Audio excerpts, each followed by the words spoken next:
안녕하십니까, 박정호입니다. 편의점 매출이 무섭게 질주하고 있습니다. 지난 2개월 연속 오프라인 유통 매출 1위를 차지하면서 백화점 매출을 앞질렀습니다. 1인 2인 소형 가구가 늘면서 가까운 편의점에서 소포장 제품 수요가 크게 증가했기 때문입니다. 여기에 트렌드를 반영한 제품들을 발빠르게 선보이면서 편의점에서 장을 보는 사람들도 많아졌다고 하는데요.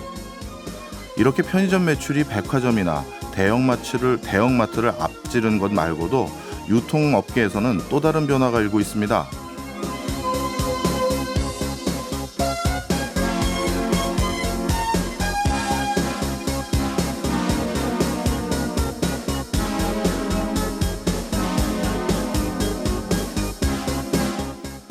국내 주요 홈쇼핑사들이 TV 송출을 잇따라 중단하기 시작했습니다. 롯데홈쇼핑이 서울 강남 지역 케이블 TV 송출을 중단한 데 이어서 CJ와 현대홈쇼핑은 LG 헬로비전 송출을 중단했습니다. 홈쇼핑사들은 최근 미디어 환경 변화로 TV를 통한 매출이 점점 줄어들고 있는 상황입니다. 이 와중에 매년 송출 수수료 부담은 더욱 커지고 있고요. 결국 매출 비중이 낮은 케이블 방송사의 송출부터 중단하기 시작한 겁니다. TV를 보는 시청자들이 점점 줄고 있는 추세라 TV 홈쇼핑사의 수익난은 앞으로도 더욱 가중될 것으로 보이는데요. 한때 홈쇼핑 사업권은 황금알을 낳는 거위로 평가받았죠. 하지만 이제는 가장 침체가 우려되는 산업이 되었습니다. 영원한 건 없는 것 같습니다. 8월 30일 수요일 박정호의 손에 잡히는 경제 플러스 광고 듣고 시작합니다. 한나라의 경제 현안을 분석하고 미래를 가늠해보는 돌아온 역시나 박정호. 오늘도 저 아나운서 오승훈이 묻고 박정호 교수가 답합니다. 안녕하세요. 예, 안녕하세요. 예, 오프닝에서 편의점 말씀하셨잖아요. 네, 맞습니다. 편의점 하면 떠오르는 나라는 저는 일본인데. 저도예요, 사실. 근데 오늘은 편의점 얘기는 아니고 예. 일본 청년들이 해외에 점점 관심이 없어진다. 이 얘기를 준비하셨다고요? 네, 맞습니다. 최근에 일본 관련한 기사가 유독 많이 들리는데 어제는 그 일본 정부가 25년 만에 드디어 디플레이션에서 벗어나는 전환점이 왔다. 이렇게 공식 선언을 했다고 하고요. 예. 실제로 올 여름 휴가 때 또 일본 다녀오신 분들이 일본도 물가가 이제 또 오르는 것 같다. 이런 얘기 하시는 분들도 계신 것 같아요. 네. 일본인들은 뭐 휴가를 어디로 갈까 이게 궁금한데 이 부분부터 좀 짚어보고 갈까요? 예, 사실 좀 전에 말씀 주신 것처럼 일본이 25년 만에 드디어 디플레이션에서 벗어났습니다라고 아예 공식적인 선언을 했잖아요. 예. 이것 때문에 많은 분들이 일본 경제 이제 살아나는 건가 이거 의구심 가지거나 궁금해하시는 분들 계실 거고요. 그러면서 이제 휴가 어디로 갈까 혹시나 그렇죠. 살림살이가 나아졌으니까. 그것도 있지만 우리는 일본에 관광을 많이 가는데 일본인들은 그러면 어디에 관광을 가느냐 이 두 가지가 궁금하실 것 같아서 근데 이 두 가지가 굉장히 큰 연관관계가 있어요. 네. 그리고 그걸 설명하기에 가장 쉬운 키워드가 일본의 청년들이 점점 해외에 안 간다. 요걸 가지고 말씀드리면 딱 적합해 보여서 이게 굉장히 중요한 이슈인데 어디에서도 다루질 않더라고요. 그래서 제가 좀 한번 말씀드리고자 들고 왔습니다. 예, 얼마나 해외를 안 가는 건가요? 네. 먼저 일본 MZ세대들이 해외를 얼마나 안 가냐면요. 1997년에 일본 20대가 해외로 나간 숫자는 452만 명 정도 되는데요. 예. 2017년도 통계를 제가 가장 최근 걸로 찾았는데 300만 명밖에 안 되더라고요. 20년 만에 150만 명 줄었네요. 그렇죠. 네. 그런데 이게 진짜 국가 차원에서도 얼마나 MZ세대들이 해외에 가지 않는 걸 걱정하냐 하면요. 네. 국가에서 MZ세대들이 해외로 나가는 것을 지원하는 일종의 보조금이라고 해야 될까요? 이런 제도를 만들고 있어요. 잠깐만요. 이게 정부에서 볼 때 국민들이 해외로 안 나가면 외화 쓸 일이 없을 거고 네. 그러면은 내수 전환의 효과가 있을 거라고 또 기대할 수도 있을 거고. 네. 근데 그럼 장점들이 좀 있지 않아요? 근데 왜 내보내려고 하는 걸까요? 네, 일본도 우리나라도 수출을 해야 먹고 사는 산업 구조를 가지고 있거든요. 예. 그러면 이제 수출을 원만하게 하고 원활하게 하기 위해서는 해외 시장에 대한 이해도가 높은 청년들, 미래 인력들이 필요하잖아요. 근데 일본의 요즘 청년들은 정말 우물박 색상 구경이 전혀 관심이 없는 거예요. 그래서 아예 국가에서 어느 정도냐면 젊은 층 대상으로 아예 항공권을 할인해 주거나 여권 취득이나 여권을 만드는 비용을 아예 좀 줄여주거나 아니면 일부는 돈을 아예 들여서 지자체 단위에서 네. 그냥 아예 해외 연수를 강제로 보내려고 해요. 아, 야, 돈은 저는- 우리가 내줄게. 네, 저 요즘 같았을 때 일본에서 태어났으면 참 좋았을 것 같은데 그렇죠. 우리나라 학생들은 해외 나가고 싶어하는 분들이 많을 테니까. 그런데도 불구하고 일본 학생들은 안 나갑니다. 네. 그래서 정부에선 예. 오히려 이렇게 해외에 나가는 걸 싫어하면 우리 수출은 어떻게 되지?라고 걱정을 하는 상황이고요. 단순히 여행만 안 가는 게 아니라 유학 선호도도 차이가 커요. 유학을 가는 거. 예. 우리 오 아나운서님은 어렸을 때 유학에 대해서는 꿈 없으셨어요? 저는 한 17살 때 정도까지 있다가 유학 비용 많이 든다 그래가지고 일찍 접었죠. 맞아요. 우리는 비용 때문에 못 가는 거지 안 가는 게 아니잖아요. 근데 해외 유학 선호도를 조사해 본 통계가 있는데요. 예. 이건 일본 내각부에서 조사한 겁니다. 예. 근데 한국인들 중에서 한국 청년들 중에서 저 해외 유학 가고 싶어요라고 하는 비율은 65%가 넘습니다. 근데 일본은 30% 초반이에요. 반도 안 되겠네요. 그렇죠. 예. 그리고 만약에 취업을 하면 해외에 나가서 일하고 싶니?라는 그 질문에 있어서도요. 해외에 나가서 일하고 싶지 않는 그런 직장인 비율이 10년 새 2배 가까이 늘었어요. 그러니까 직장인이든 대학생이든 해외에 가서 공부나 일을 하고 싶지 않다 이렇게 답했다는 건데 맞아요. 혹시 이유에 대한 분석도 있습니까? 예. 일단 가장 근본적인 이유는 예. 경제적으로 본인들이 너무 취약해졌기 때문입니다. 예. 원래 일본인들은 전 세계 관광 상품을 만든 사람들이 일본인이다라고 할 정도로 1980년대 후반까지만 하더라도 해외 여행이 정말 붐이었어요. 네. 전 세계 관광지 각지에는 일본어로 안내 표지판이 되어 있고 그리고 유명 관광지는 이미 일본인들이 다 왔다 갔다 해서 그거 말고 신상품, 네. 잘 알려지지 않는 상품들까지 개발하는 걸로 그게 다 일본인들이 만들어냈다 할 정도였거든요. 여행 수요가 굉장히 많았다는 얘기죠. 맞습니다. 1980년대는 그럴 수 있었던 것이 그 당시는 일본의 주가라든가 부동산이 자산 가치가 엄청 폭등했던 시기잖아요. 예. 그러다 보니까 일본인들은 자신들의 소득뿐만 아니라 추가적인 투자 소득까지 얻었기 때문에 이렇게 해외여행을 갈 수 있는 여지가 많았어요. 그래서 그 당시 일본 대학생들 사이에선 어떤 유행어도 있었냐 하면요. 예. 대학생이 일주일만 아르바이트를 하면 루이비땡 가방을 살 수 있다. 할 정도로 일본의 소득 수준도 높았고 그리고 엔화도 굉장히 고공행렬을 보였죠. 네. 80년대 후반까지라고 하셨으니까 그러면 30년 조금 더 된 건데 그렇습니다. 결국에는 경기 침체, 네. 잃어버린 30년이라고 부르는 이 현상 때문에 이렇게 예전에는 해외여행을 가고 싶어하는 나라였다가 예. 지금은 오히려 꺼리는 그런 예. 나라가 됐다 이렇게 볼 수 있는 건가요? 맞아요. 그 잃어버린 30년이라고 하는 그 기간 동안 평균 임금이 한국은 2배 올랐거든요. 네. 그런데 일본은 일본의 잃어버린 30년 기간 동안 일본 월급쟁이들의 월급은 그대로예요. 그러다 보니 본인들이 해외여행이라는 나름대로 비용이 많이 드는 이런 것들에 대해서 선호도를 어떻게 보면 유지하기가 어려웠죠. 예. 그래서 요즘 일본에서는 이런 표현을 많이 쓰는데요. 30년 전 부모님이 받았던 월급을 지금 자녀들이 그 수준의 월급만 받고 있다라고 얘기할 수준입니다. 그러니까 물가는 계속해서 올랐는데 30년 동안 월급 액수가 그대로라는 거예요. 사실은 네. 물가는 오히려 떨어졌죠. 디플레이션 아까 종료됐다는 말을 했잖아요. 네. 그런데 그 물가 수준은 정체돼 있거나 실질적으로 떨어졌지만 예. 월급이 거의 안 오른 거예요. 그러면 일본 내에서는 살만한데 예, 그렇죠. 일본 내에서는 아직 살만한데 밖에 나가면 일본에서는 물가가 안 올랐지만 밖에서는 물가가 확 뛰어 있을 테니까. 맞습니다. 그 차이군요. 이제 좀 이해가 완벽하게 되는 것 같아요. 네. 어느 정도 그러면은 임금 수준이 실질 임금이라고 하잖아요. 우리가 네. 물가 대비 임금 그 수준은 어느 정도 되는가요?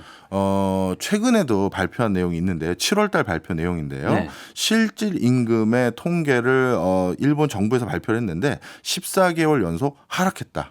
이게 최근에도 발표된 내용이에요. 그러니까 임금 상승률이 물가 상승률을 요즘은 못 따라잡고 있어요. 요즘은 일본의 물가 상승률이 3%대까지 올라와 있거든요. 그런데 이 임금 상승률은 거기에 못 미치다 보니까 역시 계속해서 실질 임금은 떨어지고 있다라고 봐도 과언이 아니죠. 아, 그러면 임금이 안 오르니까 일본 나라 전체에서는 디플레이션이 어쨌든 해소가 된다고 하더라도 국민들 입장에서는 오히려 반갑지 않을 수도 있겠네요. 임금이 안 올랐는데 물가는 오른다고 하면. 맞습니다. 아, 자, 그런데 여기서 이제 문제가 생겼어요. 예. 그동안은 이런 소득 때문에 외국에 안 나간 게 아니라 못 나간 것인데 최근 MZ 세대들은 이제 아까도 말씀드렸듯이 소득뿐만 아니라 이제 일본 경제가 좀 좋아지고 있다라고 여러 가지 시그널을 우리가 받고 있잖아요. 예. 그런 상황임에도 이젠 가고 싶은 마음이 아예 없어졌어요. 그건 왜 그럴까요? 이게 이제 일본 경제에 큰 문제가 됐는데요. 네. MZ 세대들은 그냥 관심이 없어진 거예요. 설문조사를 보니까 돈이 있어도 전 안 나갈래요. 집에서 혼자 비디오 게임을 하거나 만화책을 보거나 영화를 보면서 내가 혼자 그냥 어떻게 보면 그 절제된 삶을 사는 걸 좋아하지 예. 나가서 친구들과 뭐 여기저기 뛰어다 놀고 뭐 그런 것도 관심이 없고 그냥 나는 그냥 굉장히 뭐랄까요 온건하게 생활하는 걸 더 선호한다라는 게 그냥 어떻게 보면 가치관으로 바뀌어버린 거예요. 아, 그럼 젊은 세대의 분위기가 나라 밖의 일에 관심을 갖는 것 자체뿐만 아니라 그냥 내 집, 내 주변 외에는 별로 관심이 없는 분위기로 바뀌고 있다. 이렇게 해석할 수 있는 건가요? 그렇습니다. 예. 이걸 조금 더 확대하면요. 네.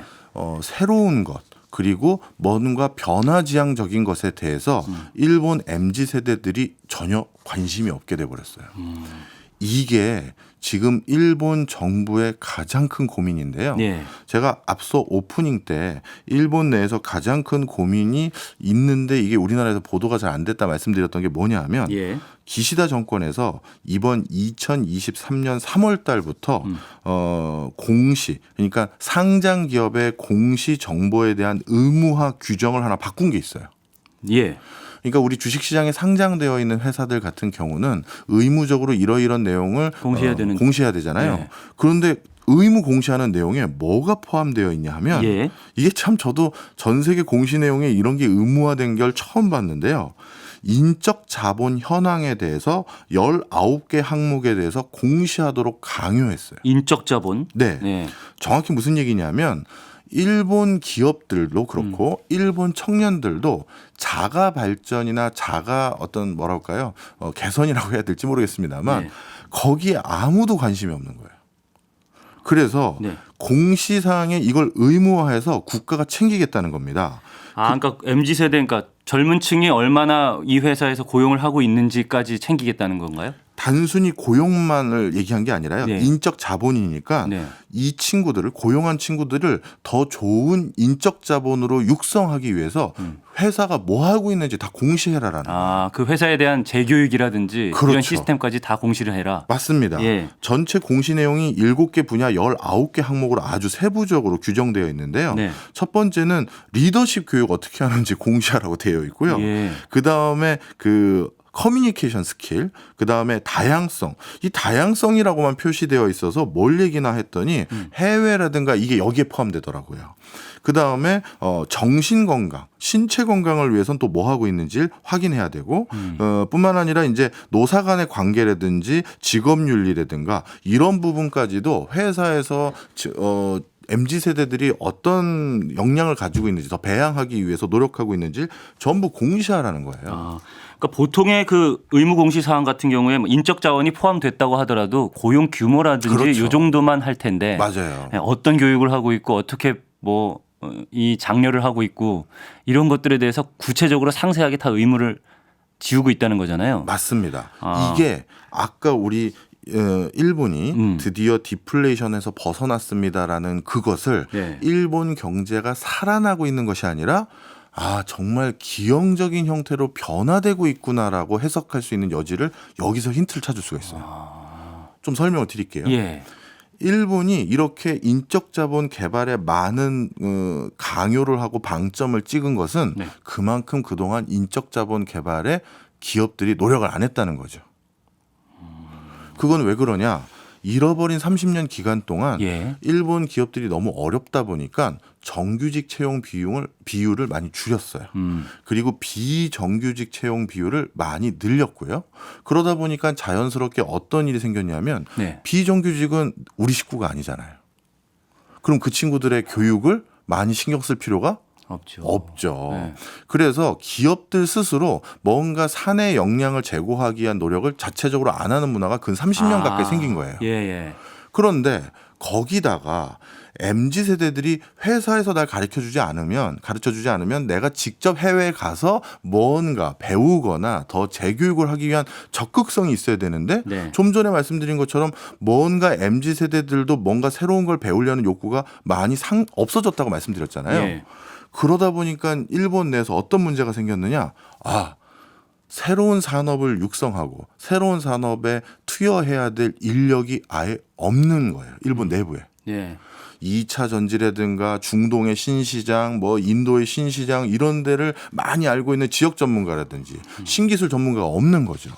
그래서 일본이 결국 그 부족한 인력이 부족하다 보니까 예. 그중에 몇 명이 그 요건을 가진 인적 자본이 있을 수 있잖아요.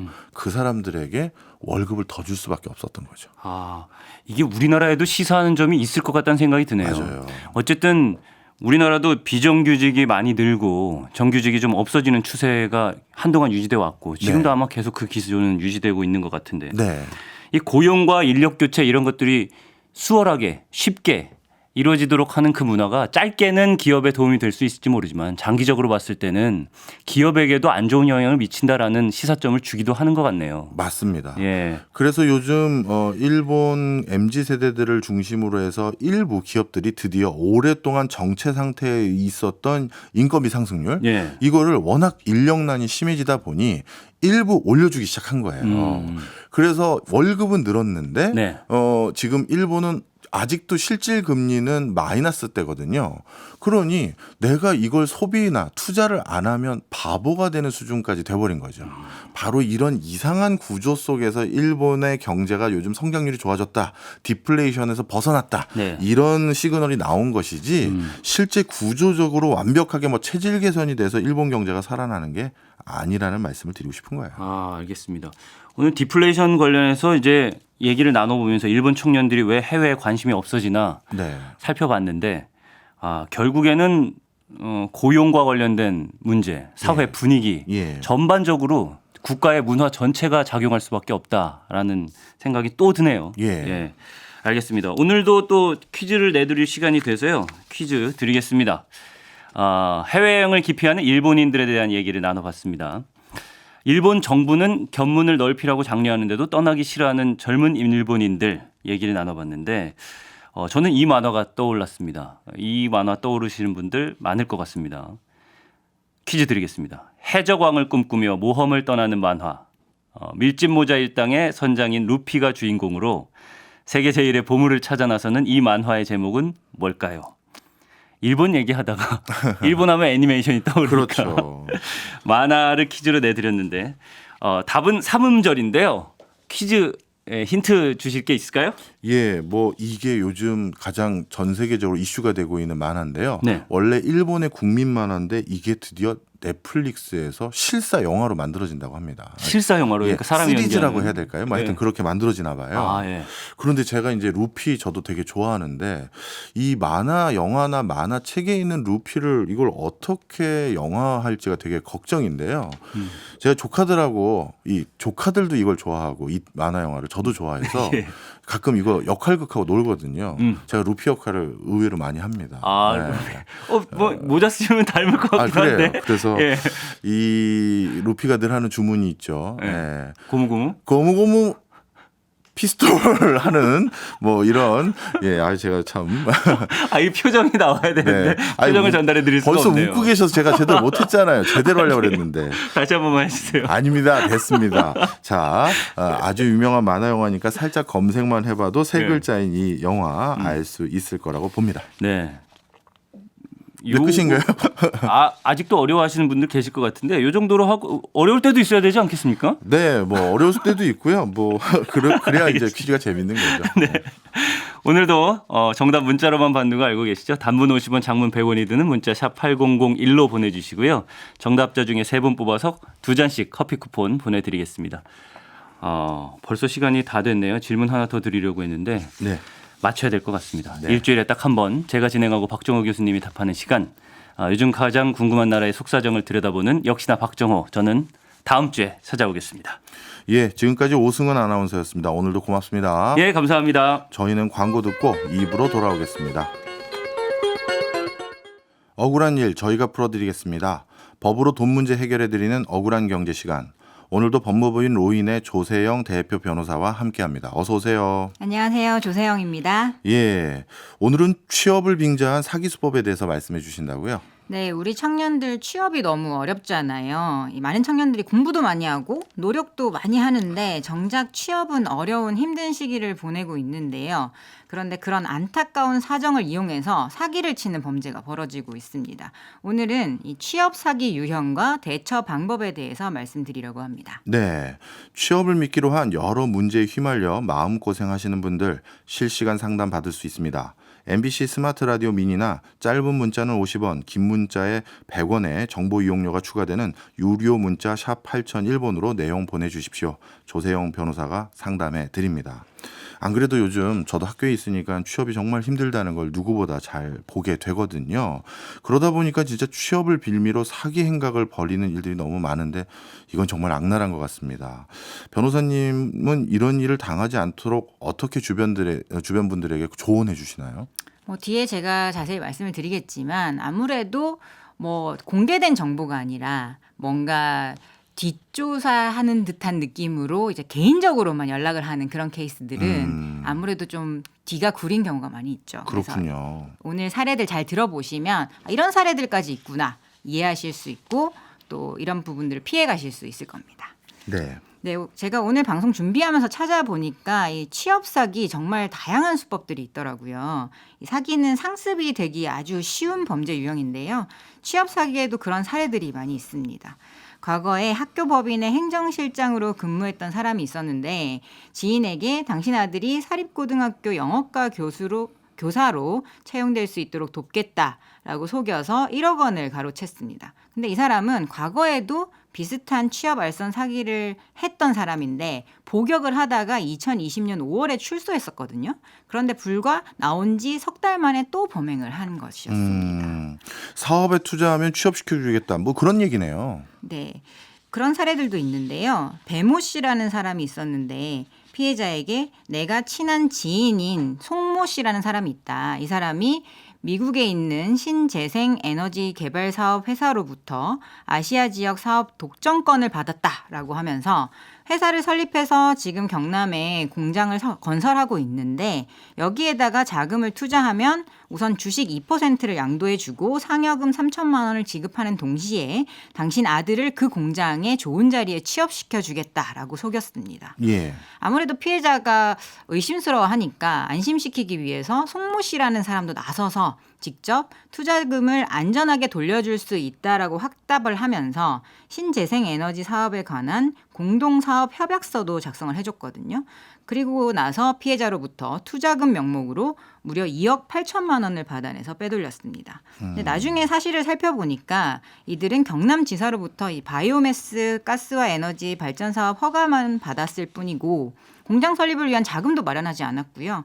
사업에 투자하기로 한 투자자도 전혀 없는 상태였습니다. 결국 사기 혐의로 재판을 받게 됐고 이들은 각각 징역 1년 6개월과 징역 2년형을 선고받았습니다. 요즘 이렇게 어떻게 보면 취업을 시켜주겠다고 하면서 이런 일종의 물건 판 거잖아요. 이 친구한테 떠넘긴 거잖아요. 그런데 이렇게 사기를 치거나 아까 말씀 주신 것처럼 사기 행각이 이제 반복돼서 징역 산 사람들이 많긴 하지만 더 큰 문제는 공신력 있는 직업을 가진 사람이라고 속이면서 취업 사기를 치는 경우가 많더라고요.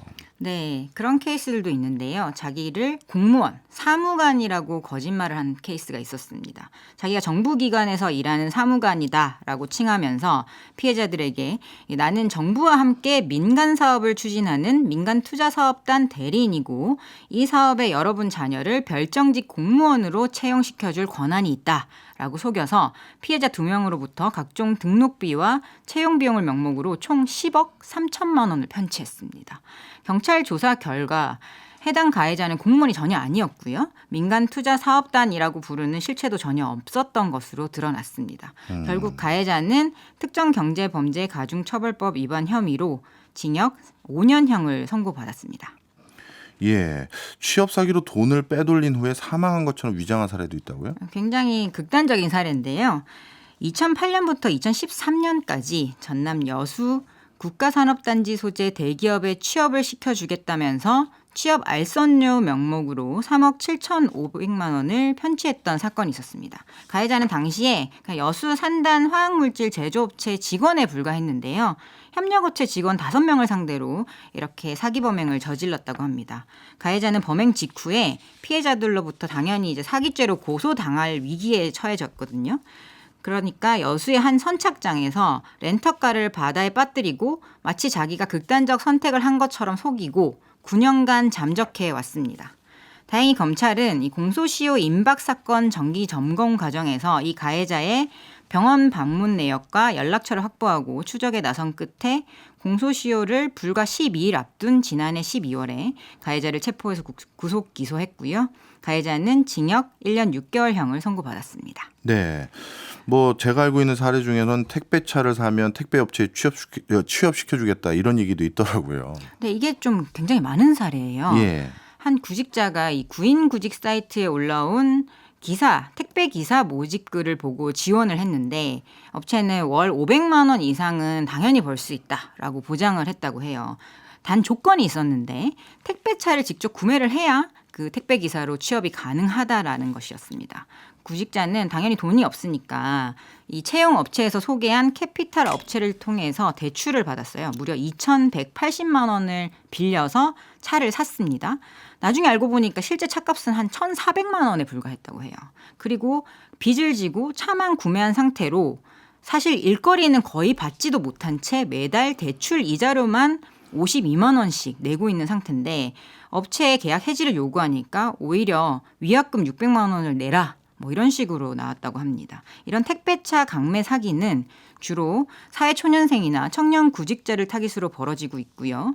피해자 모임 인터넷 카페 가입자 수만 300여 명에 달할 정도로 실제 피해 규모는 훨씬 더 클 것으로 예상되고 있습니다. 예, 지금까지 이런저런 사례를 소개해 주신 걸 말씀 딱 들어보니까 한 3가지로 나눠지네요. 일단 첫 번째는 자신이 너를 취업시켜 줄 수 있는 권한이 있다. 이렇게 해서 사기를 치는 게 하나 있고, 그리고 취업을 하려면 그 과정에서 필요한 물품이나 도구가 있는데 그걸 사야지만 취업이 된다. 이런 게 하나 있고, 아예 취업을 알선해 주겠다라고 해서 사기치는 이 한 3가지가 있는 것 같은데, 이런 유형의 사기들이 만연하고 있는 것 같은데 정부 차원에서는 이걸 해결하기 위해서 뭔가 대책이 없나요? 네, 마지막에 말씀드렸던 그 택배차 사기의 경우에는 구체적인 대책이 지금 나와 있습니다. 그래서 지난 6월에 국토부가 택배차 강매 사기 근절을 위한 대책을 마련해서 지금 현재 추진하고 있는데요. 국토부는 이 택배차 강매 사기가 주로 온라인 구직 사이트를 통해서 발생하고 또 구직자 입장에서는 이 업체가 사기 업체인지 아닌지 구분하기가 어렵다는 점을 종합적으로 감안했어요. 그래서 택배 종사자, 한국통합물류협회, 그리고 한국직업정보협회, 한국생활물류 택배서비스협회 같은 민간 업계와 협업해서 주요 대책을 마련했습니다. 그 세부 내용을 살펴보면 이 사기가 주로 발생하는 곳은 유명 구인 사이트에서 발생을 하거든요. 그래서 그런 구인 사이트 내에 택배차 강매 사기 관련 유의사항과 피해 사례를 공지나 팝업 형태로 표출을 해서 주의하게 만들고요. 그다음에 허위 광고를 올리거나 강매 사기 업체로 판명된 업체에 대해서는 아예 그 구인 사이트 내에 구인 광고 등록 권한 자체를 차단하게 됐습니다. 또 사기가 의심되지만 이게 진짜 사기인지 뭐 정상적인 업체인지 정확한 확인이 어려운 경우를 대비해서 이 사기 예방 상담을 받을 수 있도록 물류신고센터 내에 이 택배차 강매 사기 예방 및 피해 신고 센터를 운영하고 있습니다. 청취자 여러분들 중에서도 이 택배차 구매를 유도하는 경우에는 사실 사기일 가능성이 아주 높거든요. 이 점을 꼭 기억하시고 만약에 그런 제안을 받았다면 물류신고센터에 신고하시면 되겠습니다. 이 물류센터 같은 경우는 요즘 아마 이런 사기가 만연됐기 때문에 정부 차원에서 아주 따로 이렇게 가이드라인을 주면서 대응책을 만든 것 같긴 한데요. 실질적으로 우리나라에서 취업을 하는데 가장 보편적인 방법은 공채 이런 게 아니라 암암리거든요. 그러니까 5인 이하 영업장에서 사람을 뽑을 때 무슨 필기 시험을 보고 1차, 2차 면접 이게 안 되잖아요. 그러다 보니까 아는 지인 소개로 좋은 사람 좀 청구해봐. 그러면 면접 보고 이렇게 채용되는 경우가 많은데 야, 그런 것들은 어떻게 보면 내가 그 회사에 취업시켜줄 수 있는 권한이 있다라고 하는 거에 정말 쉽게 낚일 수밖에 없는데 정부 사이드에서도 그런 거는 대책이 없을 것 같아요. 제가 보니까요. 네, 저희도 사실은 저희 뭐 법률사무소 내에 직원을 뽑을 때 예. 이런 구인 사이트에 등록을 해서 뽑을 수밖에 없거든요. 예. 구인 사이트에 올라온 공고를 보면 어느 업체나 정상적으로 사람을 뽑는 것처럼 공지를 하기 때문에 네. 구직하시는 분들 입장에서는 구분하기가 너무 어려운 실정입니다. 그렇군요. 최근에는 이커머스 기업을 사칭해서 채용 알선을 모방하는 그런 피해도 많다고요. 네, 유명 이커머스 기업을 사칭해서 채용 알선을 빌미로 사기를 치는 수법이 있습니다. 이 사기 가해자는 SNS DM이나 메신저 어플로 이 유명 이커머스 회사의 채용 알선을 빙자하고 이 단체방에 접속을 하도록 유도를 합니다. 가해자가 자체 제작한 URL에 접속해서 미션을 참여하면요. 일정한 금액을 넘기면 출금이 가능한 그런 마일리지를 지급해 주거든요. 예를 들면 이런 식입니다. 유명 업체 땡땡 웹사이트 제공 업체입니다. 이번에 제품 판매를 늘리기 위해 서비스를 운영하고 있는데 파트너가 되시겠어요? 하루에 1시간 동안 10만 원에서 30만 원까지 수입이 가능합니다. 남녀 제한 없이 20세부터 25세까지 수당 당일 계산합니다. 관심 있으시면 접속해 보세요. 뭐 이런 식입니다. 네. 이후 미션에 참여한 피해자들이 마일리지가 누적된 뒤에 이제 출금해달라고 요청을 하면 출금을 하기 위해서는 일정한 현금이 필요하다면서 입금을 유도하는데요. 피해자가 현금을 입금한 뒤에 마일리지 이제 출금해주세요 요구를 하면 갑자기 단체방에서 강퇴시키고 잠적하는 수법으로 돈을 가로채왔다고 합니다. 이게 한 사이트에서만 이루어지는 방식이 아니라 여러 쇼핑몰 회사에서도 비슷한 일이 벌어지고 있거든요. 네. 뭐 특히 뭐 NFT를 무상 지급하겠다. 그런 이벤트가 있으니까 참여해라라는 이메일을 유포하기도 하고요. 또 대기업을 사칭하는 피싱 사이트를 뭐 이렇게 공개하는 문제도 발생한 적이 있습니다. 이런 메시지나 메일 받으면 해당 URL 함부로 만지면 안 된다고 하던데요. 네, 메신저, SNS 메시지 그리고 이메일 등으로 전혀 알지 못하는 URL로 채용이나 아르바이트 등을 알선하는 경우에는 이거 클릭하지 마시고 예. 의심하시고 사실관계를 먼저 파악해 볼 필요가 있습니다. 만약에 접속을 한 후 이게 사기구나 확인한 경우라면은 즉시 접속된 계정을 차단하시고 경찰에 신고할 필요가 있고요. 만약에 여기에 뭐 유혹이 돼서 입금까지 한 경우라면은 빠르게 금융기관에 지급정지 신청도 하실 필요가 있겠습니다. 그렇군요. 요즘 국내 취업이 안 되니까 아예 해외 취업을 관심을 두는 사람들도 많은데 해외 취업을 대상으로 한 뭐 사기 이런 것도 있습니까? 네, 국내 취업 시장이 워낙 불황이다 보니까 해외 쪽으로 눈을 돌리는 구직자들이 늘어나고 있습니다. 하지만 이 수요가 느는 만큼 당연히 여러 문제점도 함께 불거지고 있는데요. 특히 라오스나 캄보디아 등에서 취업하려다가 사기를 당하고 심지어 신변 위협까지 받는 사례가 발생하고 있습니다. 신변 위협까지요? 네, 라오스의 골든 트라이앵글 지역이 있고 또 캄보디아의 시아누쿠빌 일부 지역에서는 이 취업 사기를 벌이는 불법 조직들이 활동하고 있는데요. 이들은 겉으로는 한국어 통번역 그리고 암호화폐 판매, 온라인 업무 같은 일자리 모집 공고를 올리고요. 현지까지 오는 교통비와 숙식비 그리고 높은 급여 모든 것을 보장한다라고 유혹했습니다. 취업을 하기 위해서 젊은 층이 이에 응해서 입국을 하면 약속된 보수를 전혀 받지 못하는 것은 물론이고 심지어는 여권을 뺏기고 감금과 폭행까지 당하는 심각한 상황도 벌어졌다고 합니다. 야, 이 감금 폭행까지면 이거 어마어마한데 국내 취업 같은 경우는 해당 회사를 직접 사전에 가보거나 해서 여기가 진짜 견실한 회사인지 아닌지 일을 하는지 안 하는지 확인할 수는 있지만 이 해외 취업은 미리 가볼 수도 없고 이건 어떻게 해야 합니까? 네, 우선 이 SNS를 통해서 일자리를 제안하거나 또 조건 자체가 지나치게 좋은 그런 취업 조건을 제시할 경우에는 이상한 곳이 아닌지 먼저 의심해 볼 필요가 있어요. 또 중간 알선책 말만 믿을 게 아니라 자신이 취업하려는 그 기업의 담당자와 직접 연락해서 업무 내용 등을 정확히 상담하고 확인해야 됩니다. 말로만 이야기할 경우에는 나중에 계약 내용이 바뀌어도 증명하기가 어렵기 때문에 모든 사항은 문서화하는 게 좋고요. 외국어로 된 문서 내용을 이해하기 어렵다면 여기에 서명하면 됩니다. 이런 말만 믿고 함부로 서명하셔서는 안 되겠습니다. 만약에 해외에서 취업한 이후에 사고나 신변에 문제가 생겨서 긴급 상황이 발생하게 되면 공관과 영사 콜센터로 연락해서 꼭 도움을 요청하시기 바라겠습니다. 네. 요즘은 경제적으로 취약해진 청년들도 많은데 이런 청년들에게 또 일자리를 미끼로 아예 대포 통장을 만들게 하는 경우도 많다면서요. 네, 급히 돈이 필요하거나 경제적으로 힘든 청년층에게 이 고수익과 일자리를 미끼로 명의를 빌려서 대포 통장을 만드는 사례가 많습니다. 보통은 이 고액 알바나 일자리 제공 등을 명목으로 대포 통장을 개설하고 통장을 넘겨달라고 하는 수법을 쓰는데요. 광주에서 실제로 보이스피싱 범죄 조직이 유령 법인을 설립해서 대포 통장 100여 개를 개설하고 보이스피싱과 사이버 도박 조직에게 통장을 대여한 사건이 있었습니다. 이 범죄 수익금만 해도 세탁한 돈이 거의 한 1조 원 규모로 추산이 되고요.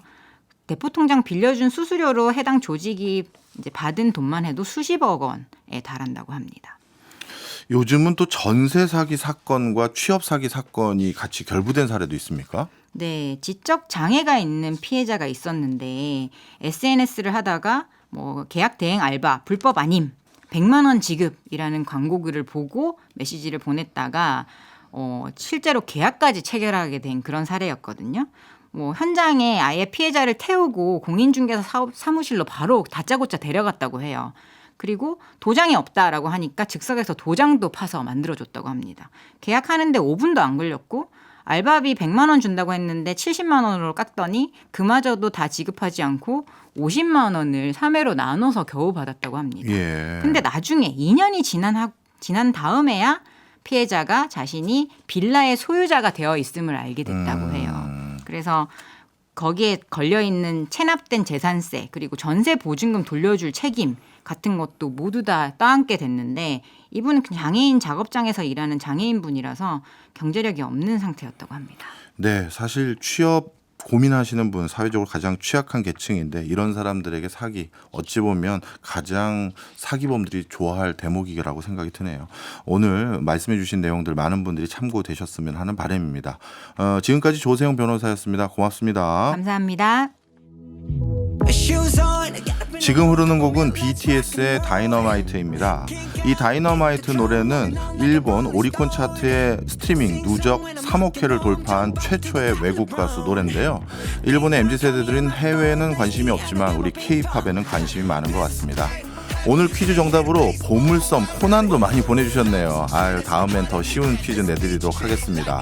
정답은 원피스입니다. 정답 보내주신 분들 중 9505님, 9594님, 2600님에게는 커피 쿠폰 보내드립니다. 축하드립니다. 박정호의 손에 잡히는 경제 플러스 내일 오전 11시 5분에 다시 찾아오겠습니다. 오늘도 고맙습니다.